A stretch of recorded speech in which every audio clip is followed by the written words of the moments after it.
नमस्कार, मैं रवीश कुमार। आखिर वह सवाल उन दो सवालों में आ ही गया जिस सवाल से प्रधानमंत्री नरेंद्र मोदी पिछले 9 साल से बच रहे थे। जिस सवाल से बचने के लिए भारत में और दुनिया भर में प्रेस कॉन्फ्रेंस नहीं कर रहे थे। यह वो सवाल था जिसका सामना अकेले प्रधानमंत्री मोदी कर रहे थे, मगर जिसे पैदा किया है खुद उन्होंने, उनके राजनीतिक सहयोगियों ने, आरएसएस ने, गोदी मीडिया ने।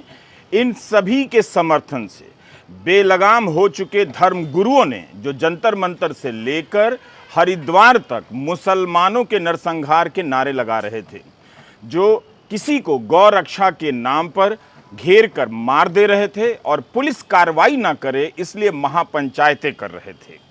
मोदी सरकार और बीजेपी की सरकारें इनके खिलाफ कार्रवाई नहीं कर रही थीं। आज इन सभी की मेहनत का नतीजा यह निकला है कि दुनिया के मंच पर इस महान और शानदार देश के प्रधानमंत्री को शर्मसार होना पड़ा है। यही वो सवाल था जिसे भारत और दुनिया भर के पत्रकार, लोकतंत्र के समर्थक, राजनीतिक चिंतक प्रधानमंत्री मोदी से पूछना चाहते थे। यही वो सवाल है जिसने उनकी अमेरिका यात्रा की चमक को मिट्टी में मिला दिया। राष्ट्रपति बाइडेन की पत्नी को तोहफे में हीरा देकर अपने लिए जीरा हासिल नहीं कर सके, बल्कि इस सवाल ने उनकी यात्रा को जीरो कर दिया है। और वो सवाल था, प्रधानमंत्री, भारत लंबे समय से दुनिया के सबसे बड़े लोकतंत्र होने पर गर्व करता रहा है, लेकिन कई मानवाधिकार समूहों का कहना है कि आपकी सरकार ने धार्मिक अल्पसंख्यकों के साथ भेदभाव किया है, आलोचकों को चुप कराया गया है। आप यहाँ व्हाइट हाउस में हैं, जहाँ विश्व के कई नेताओं ने लोकतंत्र की रक्षा को लेकर अपनी प्रतिबद्धता दोहराई है। आप और आपकी सरकार मुसलमानों और अन्य अल्पसंख्यकों के हकों को बेहतर करने और आज़ाद अभिव्यक्ति की रक्षा के लिए क्या कदम उठाने जा रही है? Mr. Prime Minister, India has long prided itself as the world's largest democracy, but there are many human rights groups who say that your government has discriminated against religious minorities and sought to silence its critics.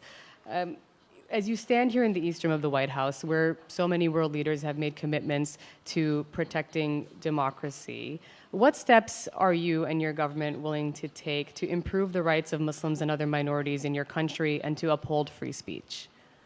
गोली मारो के नारे लगाने वाले को राज्य मंत्री से कैबिनेट मंत्री बनाने वाले प्रधानमंत्री मोदी ने अपनी राजनीतिक सफलता की कीमत पर इस महान देश के लोकतंत्र को छोटा कर दिया। गोदी मीडिया का बैंड बाजा बारात निकालकर केवल वाहवाही की फिल्म दिखाने के बाद भी यह सवाल उस नायक की तरफ पर्दे पर एंट्री मार गया, जिसे देखते ही गोदी मीडिया से लेकर हाउसिंग सोसाइटी के अंकिल भाग खड़े हुए। जब यह सवाल पूछा जा रहा था, तब प्रधानमंत्री का हाव भाव, उनका चेहरा बता रहा था कि उन पर यह सवाल कितना भारी पड़ रहा है। इस सवाल के सामने भारत के प्रधानमंत्री की 20 साल की राजनीति उस छात्र की तरह हाथ बांधकर चेहरा लटका कर खड़ी थी, जिसे नकल करते हुए मास्टर जी ने पकड़ लिया हो। प्रधानमंत्री ने जवाब में कुछ कहा, मगर वो जवाब नहीं, निश्चित रूप से उस सवाल का जवाब तो बिल्कुल नहीं। सुप्रीम कोर्ट से लेकर हाई कोर्ट के तमाम जजों ने चेतावनियां दी, नफरत की भाषा पर लगाम लगाने को कहा, मगर सरकार चुप रही, क्योंकि इससे राजनीतिक तापमान चढ़ता है, वोट मिलता है। लेकिन दुनिया देख रही थी कि भारत में सब ठीक नहीं हो रहा है। बल्कि व्हाइट हाउस में यह सवाल बाद में पूछा गया, इससे पहले न्यूयॉर्क की सड़कों पर पूछा जाने लगा। दुनिया भर में रहने वाले भारतीयों को वोट बैंक में बदलने, बांट देने और मोदी मोदी कराने की राजनीति ने बाहर रहने वाले भारतीयों को अलग कर दिया है। मोदी सिस्टम ने विदेश में रहने वाले भारतीयों को इतना इस्तेमाल किया कि इसकी प्रतिक्रिया इसी तरह होनी थी। एक तरफ भारतीय मोदी मोदी कर रहे थे और करवाए जा रहे थे, तो दूसरी तरफ भारतीय लोगों का दूसरा गुट अलग अलग मुद्दों को लेकर वॉशिंगटन से लेकर न्यूयॉर्क की सड़कों पर प्रधानमंत्री का विरोध कर रहा था। गोदी मीडिया ने इस ट्रक को नहीं दिखाया, लेकिन इस ट्रक पर वो सारे सवाल पूछने के लिए लिखे गए थे कि पूछिए कि उमर खालिद की रिहाई क्यों नहीं हुई, पूछिए कि महिला पहलवान क्यों धरने पर बैठी हैं। इसी ट्रक पर वो डॉक्यूमेंट्री भी दिखाई जा रही थी जिसे मोदी सरकार ने बैन कर दिया। अमेरिका में रहने वाले मणिपुर के लोग बैनर लेकर आ गए। यह वही सवाल था जो अमेरिकी कांग्रेस के 75 सांसद बाइडेन को पत्र लिखकर कह रहे थे, पूछिए मोदी से कि भारत में प्रेस की स्वतंत्रता का दमन क्यों हो रहा है। यह वही सवाल था जब अमेरिकी संसद के कई प्रतिनिधियों ने कहा कि भारत में मुसलमानों के खिलाफ हिंसा हो रही है, उनके साथ भेदभाव हो रहा है।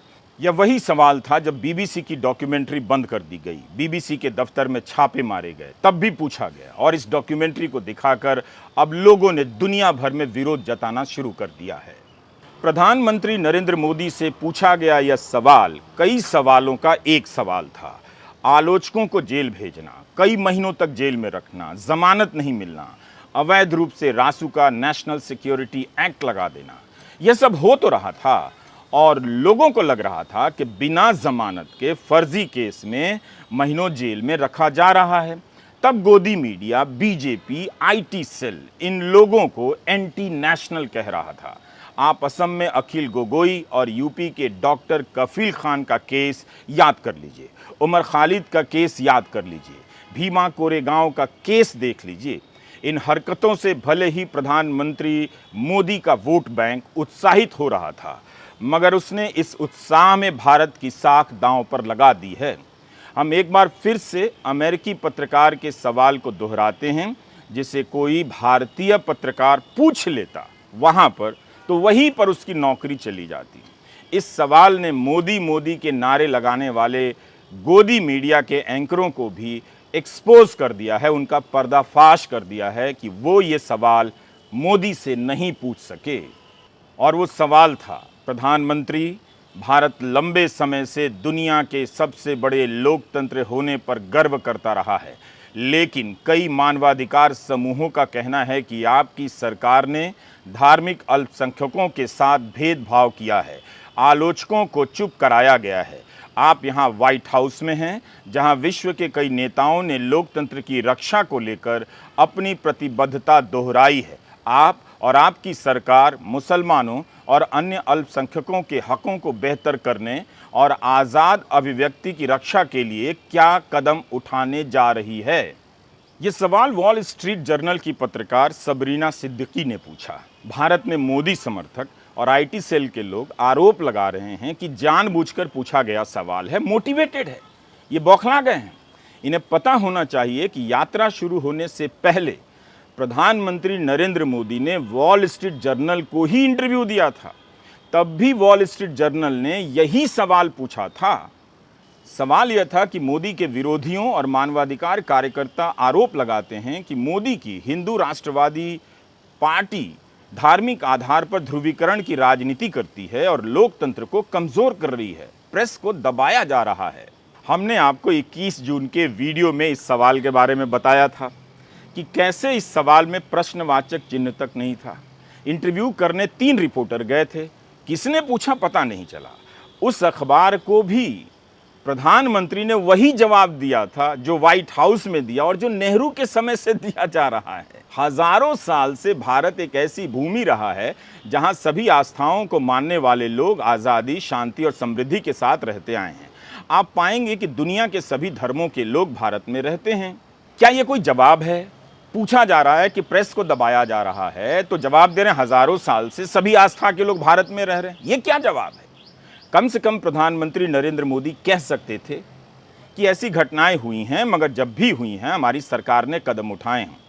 व्हाइट हाउस में वॉल स्ट्रीट जर्नल की सबरीना सिद्दीकी ने जो सवाल पूछा, क्या उसका जवाब कुछ अलग से है? आप ध्यान से सुनिए। इस जवाब में प्रधानमंत्री बात को कहां से कहां ले गए, जैसे उनसे कहा गया हो कि अच्छा लोकतंत्र क्या है उसके बारे में आप 10 लाइनें बोलकर बताइए। नहीं, उनसे सवाल पूछा गया कि आपकी सरकार आलोचकों को जेल भेजती है, मुसलमानों के साथ दुर्व्यवहार किया जा रहा है, भेदभाव किया जा रहा है, लेकिन प्रधानमंत्री नरेंद्र मोदी से सीधे सीधे जवाब देते नहीं बना। आप भी सुन लीजिए, हिंदी में ही बोल रहे हैं। मुझे आश्चर्य हो रहा है कि आप कह रहे हैं कि लोग कहते हैं नहीं, भारत डेमोक्रेसी है। और जैसा राष्ट्रपति बाइडेन ने कहा, भारत और अमेरिका दोनों के डीएनए में लोकतंत्र है। लोकतंत्र हमारा स्पिरिट है, लोकतंत्र हमारी रगों में है, लोकतंत्र को हम जीते हैं और हमारे पूर्वजों ने उसको शब्दों में ढाला है संविधान के रूप में। और हमारी सरकार लोकतंत्र के मूलभूत मूल्यों को आधार लेकर के बने हुए संविधान के आधार पर चलती है। और हमारा संविधान और हमारी सरकार, और हमने सिद्ध किया है डेमोक्रेसी कैन डिलीवर। और जब मैं डिलीवर कहता हूं तब कास्ट, क्रीड, रिलीजन, जेंडर, किसी भी भेदभाव को वहां जगह नहीं होती है। और जब हम लोकतंत्र की बात करते हैं तब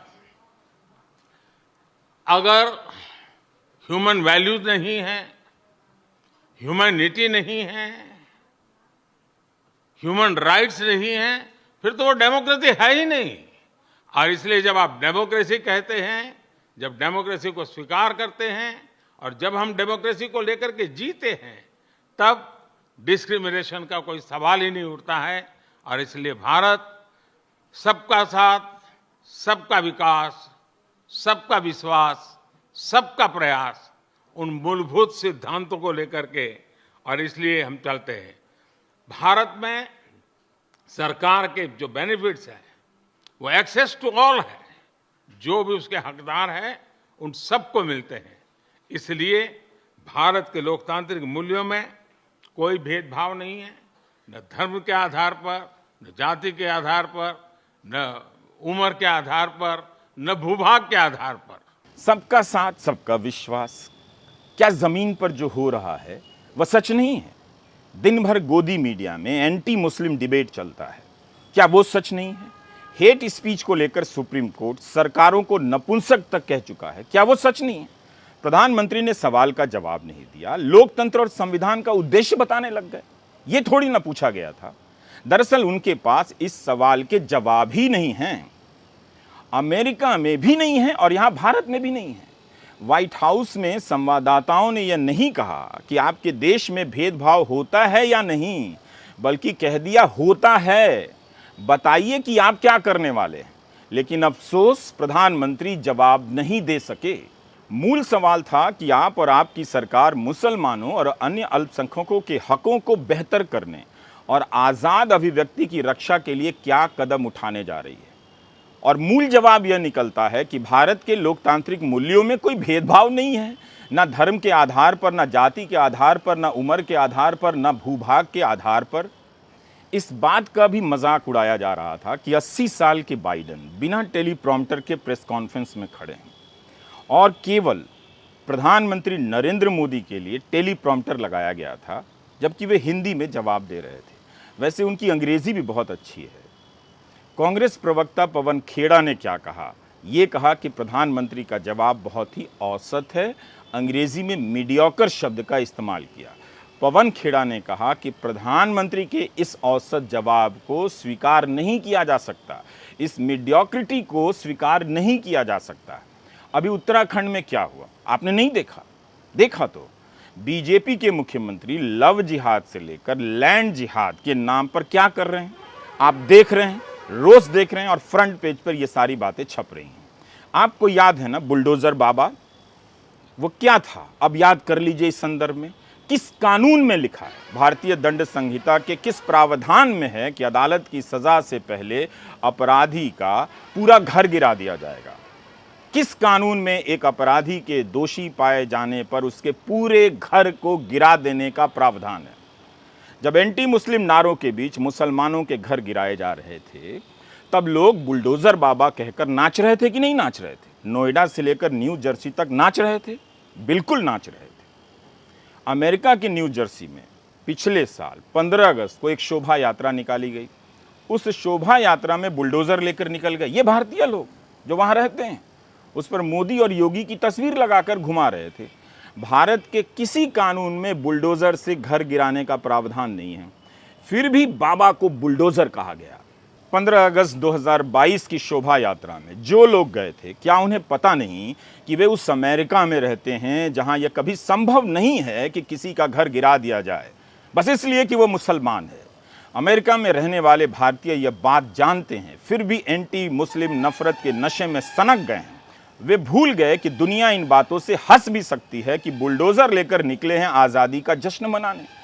सारी दुनिया यूपी का प्रयागराज नहीं है कि बुलडोजर से जावेद का घर गिरवा दिया गया।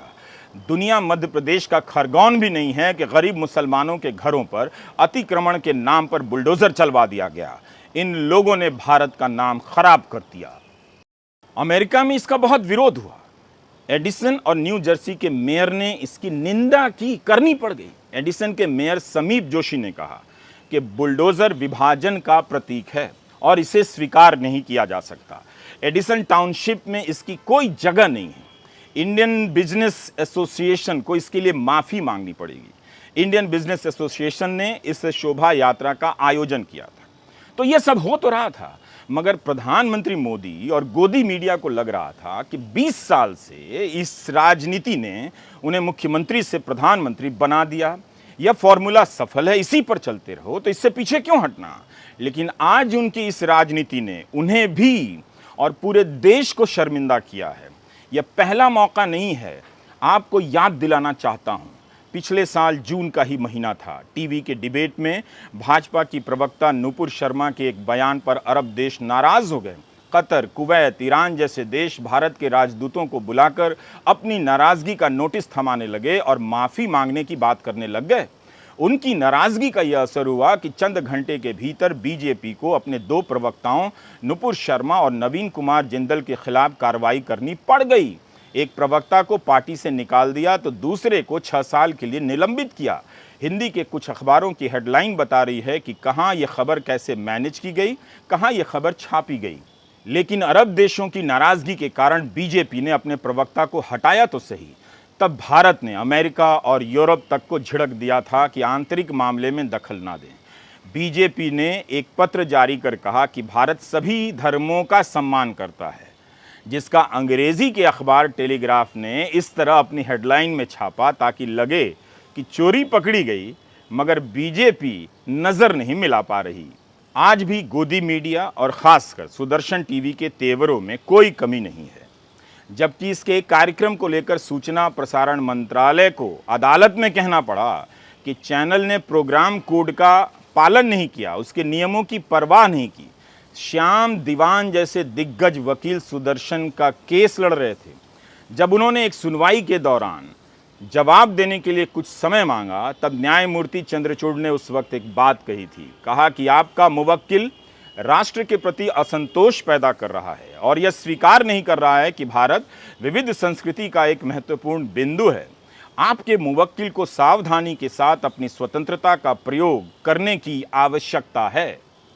क्या सुप्रीम कोर्ट की इन टिप्पणियों से वॉल स्ट्रीट के सवाल कुछ अलग थे? आपको क्यों लग रहा था कि दुनिया इन खबरों पर नजर नहीं रख रही? सवाल तो पूछा जाएगा कि यह वो भारत तो नहीं जिसकी दुनिया भर में प्रतिष्ठा है। लोग पूछ रहे हैं कि क्या भारत जिस धार्मिक सहिष्णुता के लिए जाना जाता है, क्या वो बदल रहा है? जवाब आप जानते हैं कि बदल चुका है, मगर इस सवाल ने प्रधानमंत्री को लाजवाब कर दिया। उनसे जवाब नहीं दिया गया। अब इतिहास तय करेगा कि बाइडेन ने प्रधानमंत्री मोदी को अमेरिका बुलाकर राजकीय सम्मान का मौका दिया या उनकी 20 साल की उग्र धार्मिक पहचान की राजनीति को दुनिया के सामने एक्सपोज कर दिया और शर्मसार कर दिया। इस प्रेस कॉन्फ्रेंस को लेकर ही अमेरिका की प्रेस में सवाल उठने लग गए और मजाक उड़ने लगा। CNN ने अपनी रिपोर्ट में लिखा है कि बाइडेन ने लेन देन सही से की और मोदी जिससे बचते थे उससे बाहर निकल आए। CNN ने लिखा है कि पिछले 20 साल में जितने भी नेता राजकीय यात्रा पर अमेरिका आए हैं, उन्होंने प्रेस का सामना किया है।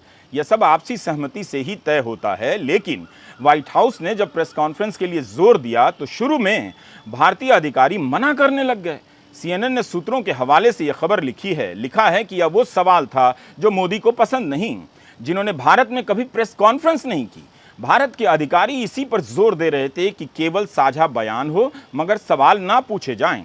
बाद में अधिकारी तैयार हो गए कि दोनों पक्ष के लोग 2-2 सवाल लेंगे। गोदी मीडिया यह लाइन लिख ही नहीं सकता है कि भारत के प्रधानमंत्री 9 साल से प्रेस कॉन्फ्रेंस नहीं कर पा रहे हैं। लेकिन अमेरिका के कई अखबारों में यह बात प्रमुखता से छप रही है। जिस वॉल स्ट्रीट जर्नल को यात्रा से पहले प्रधानमंत्री ने इंटरव्यू दिया था, उसने भी लिखा है कि जो मोदी भाषण तो बहुत देते हैं मगर बहुत कम प्रेस कॉन्फ्रेंस और इंटरव्यू करते हैं। उनसे वॉल स्ट्रीट जर्नल ने भारत की विदेश नीति से लेकर आर्थिक नीतियों पर 1 घंटे की बातचीत की है। पूर्व प्रधानमंत्री मनमोहन सिंह का मजाक मौन मोहन सिंह कहकर उड़ाया गया और पूरे देश में यह जज्बात भी पैदा किया गया कि भारत को एक बोलने वाला प्रधानमंत्री चाहिए, ऐसा नेता चाहिए जो बोलता हो, चुप नहीं रहता हो। आपने देखा कि कैसा नेता मिला कि जो बिना टेलीप्रॉम्प्टर के भी नहीं बोल पाते हैं और सवाल पूछने का सवाल का जवाब नहीं दे पाते हैं। आप कल्पना कीजिए कि जब भारत के अधिकारी व्हाइट हाउस में इस बात का जुगाड़ कर रहे हों कि किसी तरह प्रधानमंत्री मोदी से कोई सवाल ना पूछ दे, तब क्या भारत की प्रतिष्ठा बढ़ रही होगी? क्या व्हाइट हाउस के अधिकारियों को नहीं दिख रहा होगा कि इतने बड़े देश के प्रधानमंत्री को सवालों से बचाने के लिए कितनी मेहनत हो रही है? उन अधिकारियों पर क्या बीत रही होगी? क्या वे शर्मिंदा नहीं हो रहे होंगे? वे भी तो भारत का प्रतिनिधित्व करते हैं, लेकिन उन्हें अपने प्रधानमंत्री को सवालों से बचाने का काम करना पड़ रहा था। यह केवल और केवल शर्मनाक है। प्रेस कॉन्फ्रेंस में आएंगे और 2 सवाल लेंगे, इसकी भी घोषणा अमेरिका में धूमधाम से की गई ताकि दुनिया को पता चल जाए कि जो प्रेस कॉन्फ्रेंस से भाग रहे थे उन्हें हम प्रेस कॉन्फ्रेंस में लेकर आ रहे हैं। ये बहुत ख़राब किया अमेरिका ने भारत के साथ और भारत के प्रधानमंत्री नरेंद्र मोदी के साथ। अमेरिका के राष्ट्रीय सुरक्षा परिषद के प्रवक्ता जॉन किर्बी की टिप्पणी भी आप ख़ास तौर से नोट कीजिए। जॉन किर्बी कहते हैं कि हम इस बात के लिए आभारी हैं कि प्रधानमंत्री मोदी इस यात्रा के अंत में होने वाली प्रेस कॉन्फ्रेंस में हिस्सा लेने जा रहे हैं। हम मानते हैं कि यह काफ़ी महत्वपूर्ण है और हमें इस बात की खुशी है कि प्रधानमंत्री भी मानते हैं कि यह ज़रूरी है ना कमाल? जो प्रधानमंत्री 9 साल में एक प्रेस कॉन्फ्रेंस नहीं कर सके, वो अमेरिका में जाकर मानने लगे कि प्रेस कॉन्फ्रेंस में हिस्सा लेना ज़रूरी है। जो खुद 2019 में ट्रंप के समय सवाल लेने से इनकार कर चुके थे। जॉन किर्बी का यह बयान बताता है कि इस यात्रा में अमेरिका उन पर भारी पड़ गया। राजकीय सम्मान देकर उन्हें राजनीतिक रूप से शर्मसार कर दिया। ये बाइडन का मास्टर स्ट्रोक था। 75 सांसद बाइडन से कह रहे थे कि मोदी से सवाल पूछिए। बाइडन ने मोदी को सवालों के सामने लाकर खड़ा कर दिया और वही सवाल पूछा गया जो उस पत्र में था। मुझे नहीं पता कि इन सवालों से भागते या बचते रहने वाले प्रधानमंत्री मोदी ने उस वक्त अक्षय कुमार को याद किया या रवीश कुमार को, लेकिन आज दुनिया ने देखा कि भारत के प्रधानमंत्री सवालों से थर्रा जाते हैं। ओबामा ने भी तो वही कहा जो वॉल स्ट्रीट जर्नल की सबरीना सिद्दीकी ने पूछा। ऐसा लगता है कि सारा अमेरिका इस बार इसी तैयारी में था कि आने दो, घेरते हैं, पूछते हैं। CNN की एंकर क्रिस्टियाना अमनपोर से बराक ओबामा ने कहा कि मैं सोचता हूं कि अगर राष्ट्रपति प्रधानमंत्री मोदी से मिलते हैं तो हिंदू बहुसंख्यक भारत में मुसलमान अल्पसंख्यकों की सुरक्षा का जिक्र तो करना ही चाहिए, और अगर मुझे प्रधानमंत्री मोदी से बातचीत का मौका मिलता जिन्हें मैं अच्छी तरह से जानता हूं, तो मेरा यही तर्क होता कि अगर आप अल्पसंख्यकों के अधिकार की रक्षा नहीं करते हैं तब इस बात की बहुत संभावना है कि इससे भारत किसी बिंदु पर जाकर दरकने लगेगा। हमने देखा भी है कि जब आंतरिक स्तर पर टकराव का पैमाना बड़ा होने लगता है तब क्या होता है। ऐसा हुआ तो यह भारत के हितों के खिलाफ होगा, केवल मुस्लिम भारत के खिलाफ नहीं बल्कि हिंदू भारत के खिलाफ भी। इसलिए मैं मानता हूं कि इन चीज़ों के बारे में ईमानदारी से बात होनी चाहिए। पूर्व राष्ट्रपति बराक ओबामा को प्रधानमंत्री बराक कहा करते थे, बराक, यह दिखाने के लिए कि कितनी नज़दीकी है। यही ओबामा थे जिन्होंने प्रधानमंत्री मोदी पर लगे वीज़ा बैन को हटाया था। गुजरात दंगों के कारण उन पर वीज़ा बैन था और वे अमेरिका नहीं जा सकते थे और ओबामा ने ही उन्हें व्हाइट हाउस में बुलाया था। आपने गौर किया होगा कि ओबामा हिंदू भारत और मुस्लिम भारत जैसे शब्दों का इस्तेमाल कर रहे हैं। विदेश मंत्री एस जयशंकर को तुरंत इसका खंडन करना चाहिए। वे इसके एक्सपर्ट हैं, करना भी चाहिए, और बताना चाहिए कि बुलडोज़र चलाने की घटना और उत्तराखंड में फर्जी खबर के आधार पर मुसलमानों को दुकानों से भगाने की खबर और स्वामी जी का बयान ओबामा से कैसे अलग है, ये भी हमें समझा दें। कितनी बदनामी हुई है, हर जगह ओबामा का यह बयान दुनिया भर में छपा है। किस लिए? क्योंकि एंटी मुस्लिम से हाउसिंग सोसाइटी के गेट पर बैठने वाले फालतू अंकिलों के बीच माहौल बनता रहे कि भारत का नाम हो गया है और एंटी मुस्लिम बातें चलती रहें, व्हाट्सएप में फॉरवर्ड होता रहे। क्या आप नहीं जानते हैं कि 9 साल से क्या हो रहा है इस देश में? मोदी मोदी हो रहा है और मोदी मोदी के नाम पर यही सब हो रहा है उसके पीछे। इसके लिए भारत जैसे महान देश की प्रतिष्ठा दांव पर लगा दी गई। भारत में प्रेस की क्या स्थिति है, यह अमेरिका को कहने की ज़रूरत नहीं, आपको खुद पता है। हमने हज़ार नहीं लाखों बार ये बात कही है कि भारत का मीडिया गोदी मीडिया है।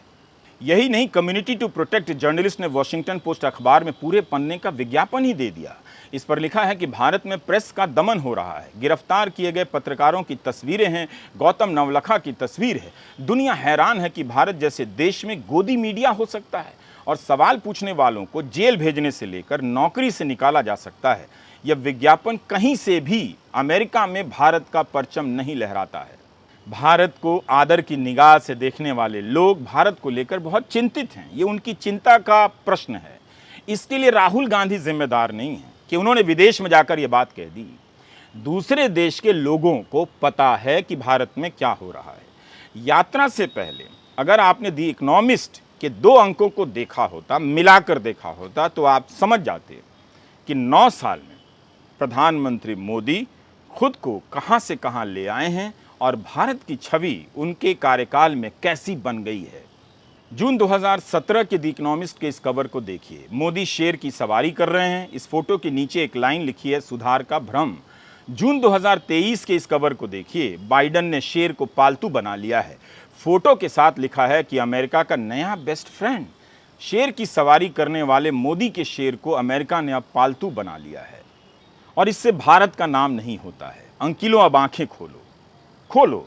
क्या अमेरिका ने चीन को लेकर कुछ भी कहा कि भारत के हिस्से का अतिक्रमण किया है, अब वहां से पीछे जाइए।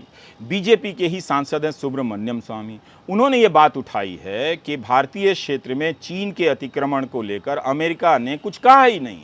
तब भी चीन के खिलाफ अमेरिका और भारत की ये दोस्ती कैसी हो गई? ऐसा नहीं है कि हम लोकतंत्र को लेकर अमेरिका के रिकॉर्ड को नहीं जानते हैं, फिर भी आप वहाँ बांग्लादेश, नेपाल, पाकिस्तान, भारत से जाकर आराम से बसते हैं, नागरिकता लेते हैं और वहाँ के सरकारी पदों पर पहुँचते हैं। उसके लोकतंत्र में आज भी ये खूबी है जो भारत के लोकतंत्र में नहीं है। यह वही देश है जिसने इराक और अफ़गानिस्तान को बर्बाद कर दिया, लेकिन इसी देश के भीतर भी आज लोकतंत्र के पतन को लेकर गहन चर्चा है। बाइडन और ट्रंप के खिलाफ केस मुकदमों की फाइलें खुल रही हैं और ट्रंप अदालतों पर आरोप लगा रहे हैं, तो सवाल पूछा जा रहा है कि बाइडन के खिलाफ कार्रवाई क्यों नहीं हो रही है। अमेरिका अपने सवालों से जूझ रहा है, उसके लोकतंत्र का संकट भी बाहर आ रहा है। प्रधानमंत्री मोदी अगर स्वाभाविक रूप से जवाब देते तो इन सभी बातों का जिक्र कर सकते थे। सबरीना सिद्दीकी की तरह भारत का गोदी मीडिया या एंकर भी इस तरह के सवाल बाइडन से पूछ सकता था, मगर वो सवाल पूछने के लायक ही कहाँ रहा। लेकिन जिस जवाब के नाम पर लोकतंत्र की परिभाषा और सबका साथ, सबका विश्वास करने लग गए प्रधानमंत्री मोदी, कहते हैं कि ऐसी घटनाएं अमेरिका में भी हो रही हैं, भारत में भी हो रही हैं, यही कह देते। यह दोनों के लिए चुनौती है, लेकिन वे अपनी राजनीति के खिलाफ अगर बोल देते तो गोदी मीडिया फिर क्या करता, IT सेल क्या करता और जगह जगह खड़ी की गई हिंदू रक्षक सेनाएं क्या करती। प्रधानमंत्री की इस यात्रा से भारत को क्या मिला, इस पर अलग से चर्चा होगी। विश्व व्यापार संगठन के किन शर्तों को हटाया गया और उससे अमेरिका को लाभ हुआ या भारत को, इस पर चर्चा होगी। राजकीय सम्मान के तामझाम से इस यात्रा के हासिल पर आप पर्दा नहीं डाल सकते। यह वो यात्रा है जिसे शायद ही प्रधानमंत्री याद रखना चाहेंगे। इस यात्रा में मोदी से चौतरफा सवाल पूछे गए जो उनके ही नहीं, भारत की साख को भी हल्का करते हैं। कई लोगों ने लिखा है कि रूस ने यूक्रेन पर हमला किया। अगर मोदी इस पर खुद को न्यूट्रल कहते हैं, तब चीन ने भारत के क्षेत्र का अतिक्रमण किया, इस पर भी सबको न्यूट्रल रहना चाहिए। कुल मिलाकर इस यात्रा का सार यही है, बाइडन ने राजकीय सम्मान लेकर मोदी से वो सम्मान ले लिया जिसके लिए 9 साल से प्रोपेगेंडा रचा जा रहा है कि मोदी ने विदेशों में भारत का नाम कर दिया। इस बार मोदी से इस तरह से सवाल पूछे गए जैसे मोदी ने भारत के नाम को खराब कर दिया है। दुख की बात है, बहुत दुख की बात है कि अमेरिकी प्रेस इस बात को बहुत बड़ी खबर के रूप में पेश कर रहा है कि जिन्होंने 9 साल तक एक प्रेस कॉन्फ्रेंस नहीं की, उन्होंने 2 सवाल लिए हैं। इससे भारत की मर्यादा को बहुत धक्का पहुंचा है। नमस्कार, मैं रवीश कुमार।